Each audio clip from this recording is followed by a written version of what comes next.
So in this video, I'm going to teach you how to create time for the Quran. Whether you're a university student, whether you're having a 9 to 5 job, or in fact any busy schedule, this video would really help you.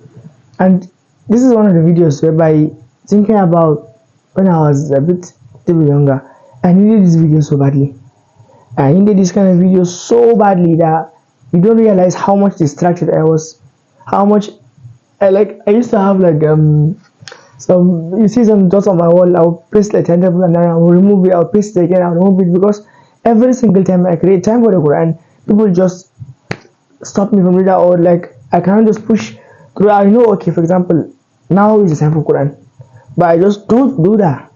Okay, then there's so many advices. People when you talk about creating time for the Quran, they won't tell you how to create time for the Quran, they just tell you create time for the Quran.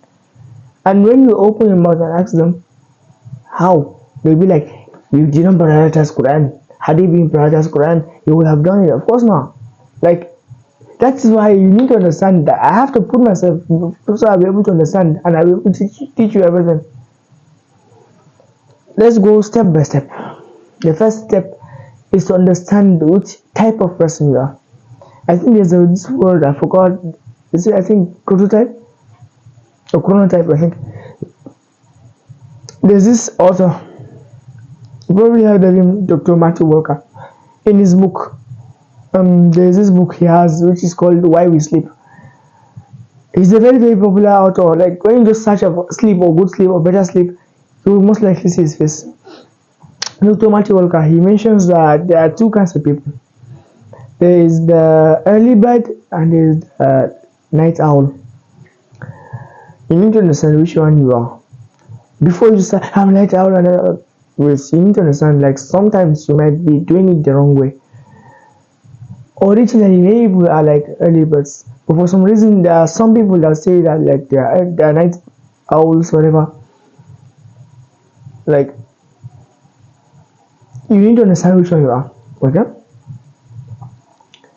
Sometimes you may be pushing through, for example, with your phone, and then you keep on pushing through. Before you know it, it's 1, 2 a.m. and then you go to sleep. Some people are probably they're early bird. And for a while, I knew I was an early bird. I knew it from even back in 2024, there was this in Ramadan. We had a challenge, 3 of our friends. Okay? One of our friends, he has progressed so far that he says he have memorized 20 juz at that time. And then he said he forgotten 10 juz, so he would re-memorize 10 juz in Ramadan. And me and one of our friends said I will do just 5 juz in Ramadan. I said just that's so the challenge was that we'll do it in Ramadan. And I told you, I'm a morning person, so in Ramadan at night I will sit down with my Musaf. I remember I started from Surah Al-Ma'idah. It was just so hard. Imagine the second page of Surah Al-Ma'idah. The moment I reached the second verse, I was just trying to push hard. No. My friend basically was in the first page of Surah Al-Ma'idah, and I finished the first page. It's easy because I've knew I know these verses. When I reached the second page, it was easy as well. But from yes, I don't that place I was able to push. My friend had to skip his own portion, skip the second portion, reach me, and here we are swinging back and forth. I think there's this in the ayah. Let's see.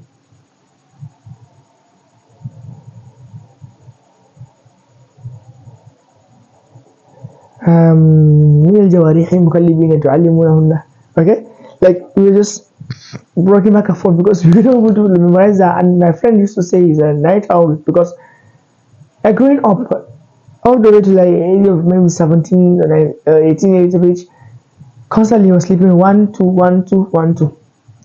But for me, I tried to push hard and I kept on doing that. The next day I did that. It's just difficult for me. On one time I just slept early and woke up, and then I did the Quran. Instantly it was just sticking to me, and I realized, okay, I need to be sleeping early. It's much more effective than staying up late. You need to understand which one you are, or you pick which one you are. You can turn off all the lights, and most of the time it's the lights constantly just getting constant lights, constant feedback from your phone and everything. That is why, for example, if you go to a cave, for example, or sorry, I say a cave, a village, there is none of these things.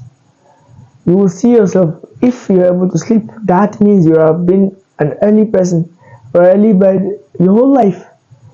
I guess you pick one. Step number 2. When you pick early bird, you need to sleep early. When you pick a night owl, you need to stay up late. And there are 3 micro problems of each one. Let's start with sleeping early. There's this sleeping early. Sleeping early is one of those things like even in 2024, 2025, I've been struggling with these things. Like I saw that part of it was me, and part of it was that there were certain people that were distracting me. I have, I would say, 2 stubborn friends. I have 2 very, very stubborn friends. They know I'm going to do Quran, but they kept on stopping me from sleeping. And for a while, I was just hating. I was just getting angrier and angrier, not knowing that even they don't know why they do these things.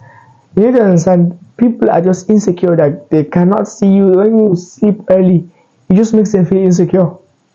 And that is what it is. They will try all their level best to distract you. They will try, it's not that it's their fault, like they are just insecure.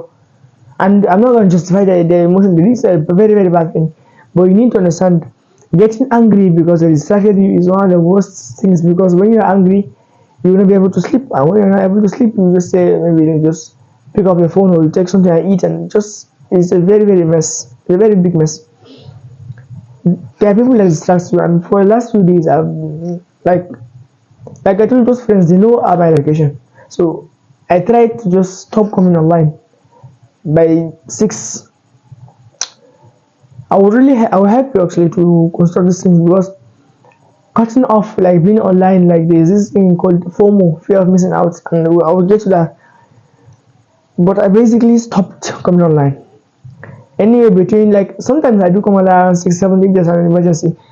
But from 8 to 9, like, no, I'm not online at all. Like, you cannot even see my internet. Like, when you send me a message, it's just so, like, sent. There's no, like, delivered on WhatsApp. And so every single day they are just thinking, like, how can I just distract me? How can they do those things? Because they're getting insecure. And then they remember they know my location. So every single time around that time, my friends will come in.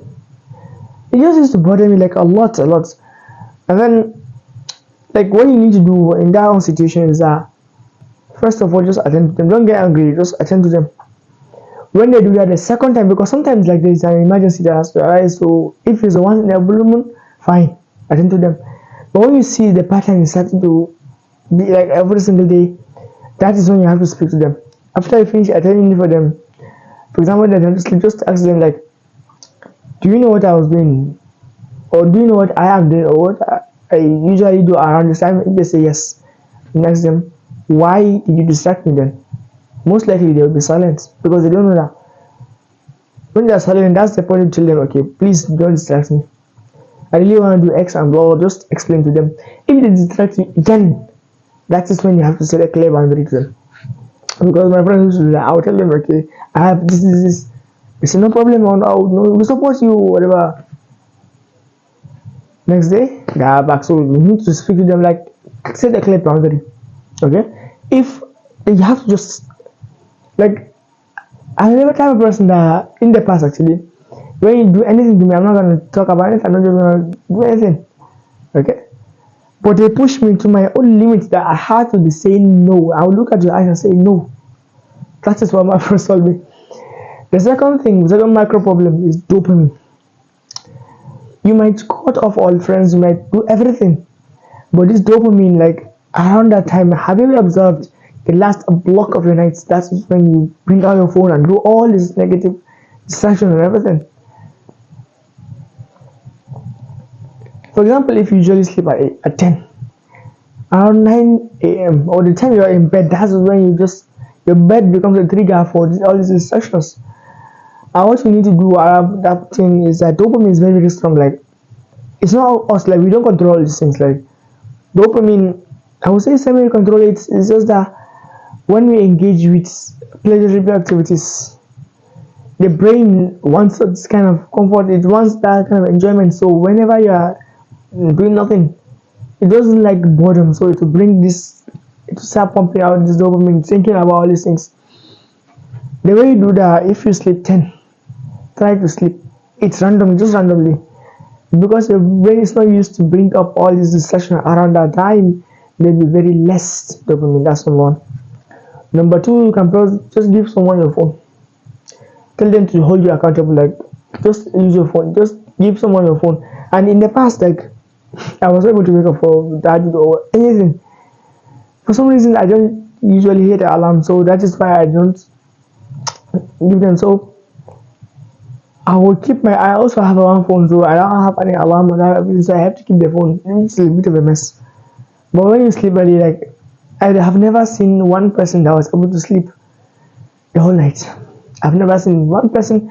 Maybe there are people that were able to sleep 8 hours till like maybe one of the time, like maybe 5, 9 hours. I've never seen anybody doing that, because when you sleep early, like, there's this deep sleep prioritization and everything. Like, you need to understand, like, sleeping early is very. I have talked about sleeping early so many times.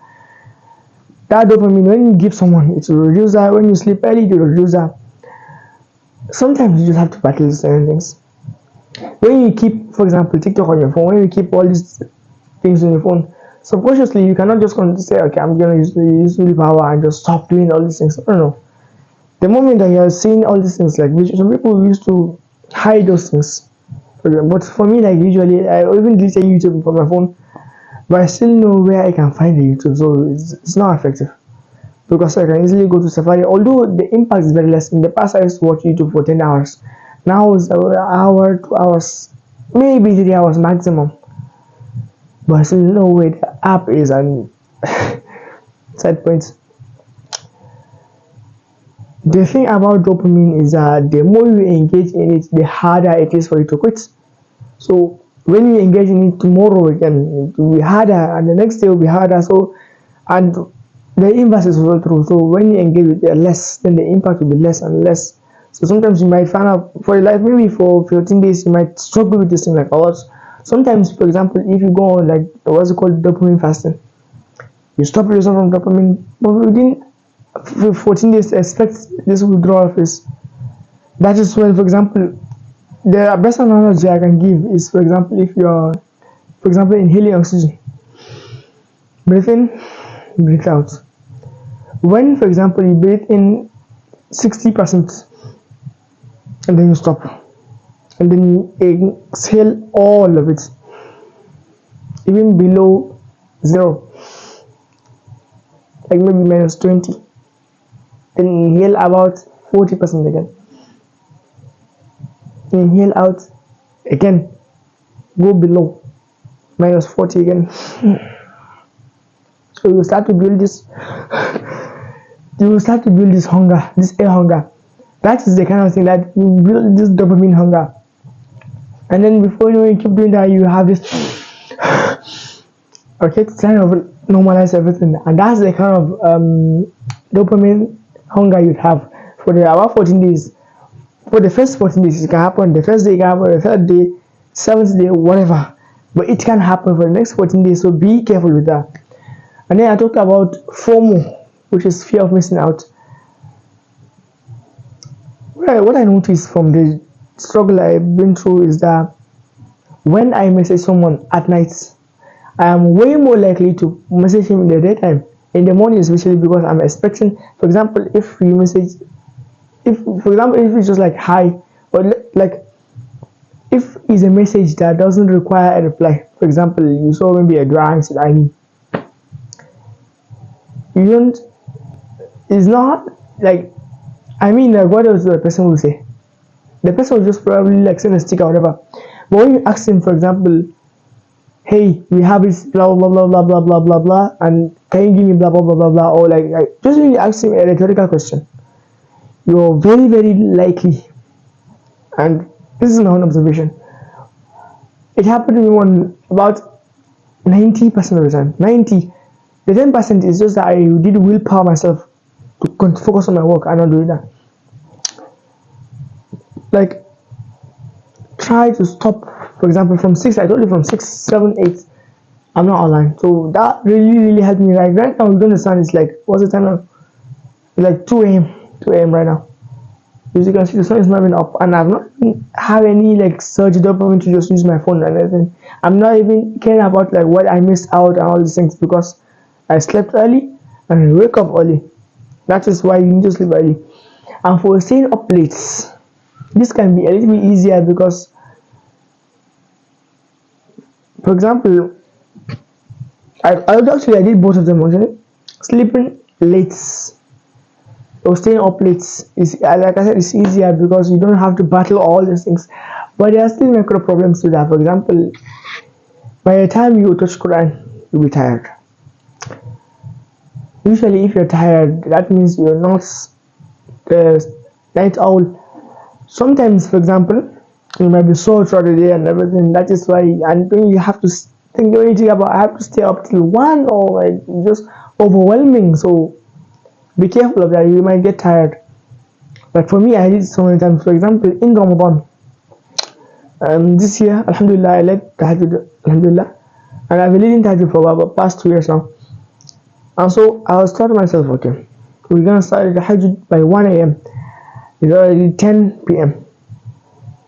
And actually, everyone relied on me, so I cannot just be sleeping like normally because I had to battle every single person to just do this Tahajjud because, like, imagine I myself, I'm not trying to boast anything. Like when you, yeah, for example, you let's say conduct a Tahajjud, or for example, you organize Tahajjud. You have to pay those people that will lead the salah. You have to organize everything. You have to make sure like the electricity is available. You have to make sure that the people are not getting tired. For example, they are not what's it called? Like in Nigeria, there's this mosquitoes and everything. It's not people. You have to understand people are not getting hurt. That like you have to ensure that they get enough electricity, enough fan, and all these things. No one from the community of the masjid helped me, like no one. And for a while actually I said I'm not gonna do the Tahajjud this time around because it's just too hard. And then after some time I thought to myself, Irfan, if you don't do the Tahajjud, you might benefit because you go to a different masjid. What about people like your mom or your family that will not be able to go to a very far masjid? They will most likely do that Tahajjud maybe 15 minutes at home. What kind of selfishness is this? And I thought to myself like, whatever is gonna happen, nothing gonna stop me from doing the Tahajjud. And I talked to one of my friends, like he helped me and everything, and we found about 3 people. Me, there's another person we found, and then one of my friends, we led the Tahajjud, 3 of us.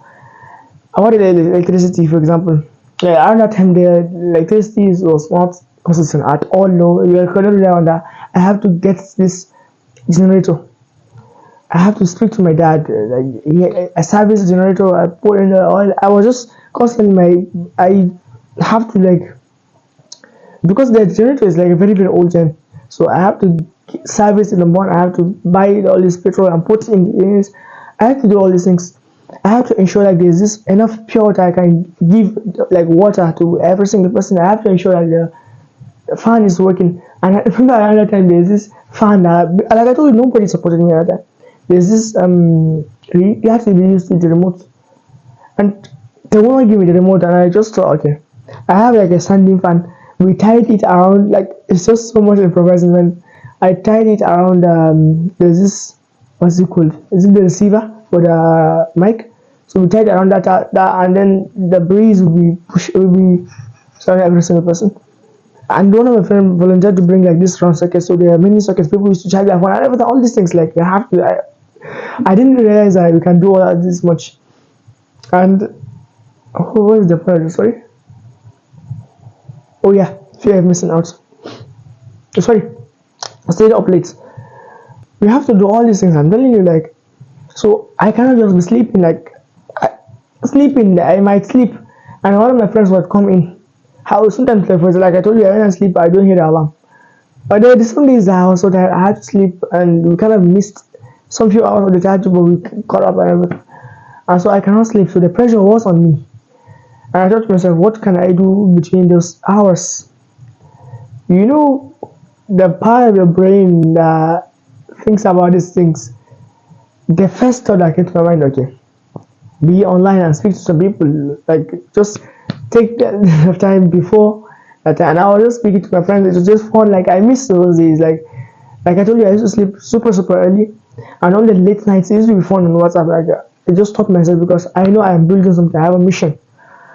And so I was messaging some friends, and I would stay up late till 1 a.m. and then I was doing Tahajjud. Like if you played Tahajjud in the past, you know that when you don't sleep, the difficulty is 10 times more than when you sleep. So it was just so tiring for me. The next day, before you know, the sleep was just accumulating, and I have to be sleeping. So be careful with the point of distraction. If you must stay up late, then find something productive. Find something, for example, like Muraja and everything. Don't be on your phone. Last mistake I made, and I was on my phone. And then the third thing is, when you stay up late, you might miss Fajr. That's around like 4 a.m. That's when I get most of the.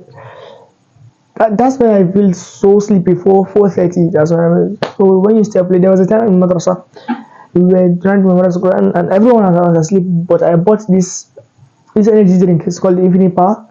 I drank it and I was just awake. I was just so alert from 10 p.m. I was just doing Qur'an till 4, and I was just constantly doing Qur'an. Like I stood up and walk here and there, but trust me, I didn't use my phone. I didn't talk to anyone. I didn't do all these things. Just Qur'an. Well, some people just spoke to me here and there, but I was just focused on Qur'an. And then around 4:30, I was not able to push through.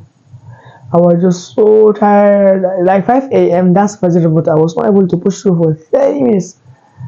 I just slept and I missed Fajr. So these are the kind of micro problems you have when you stay up late, and this kind of problem you have, all those problems you have for staying sleeping early.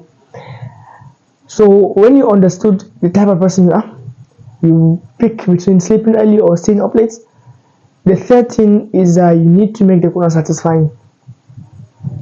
People just tell you, okay, create time. But most likely, sometimes, like, for example, yesterday I was supposed to do the Quran around after between Maghrib and Isha. And it's just that because the Quran was so satisfying for me, I just was not able to push through.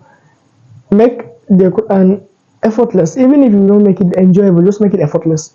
Because every single time you try to use willpower, I'm telling you, you would most likely quit. And I thought about this thing, like how can I use less willpower? And then a brilliant idea came to me, which is play to your strengths.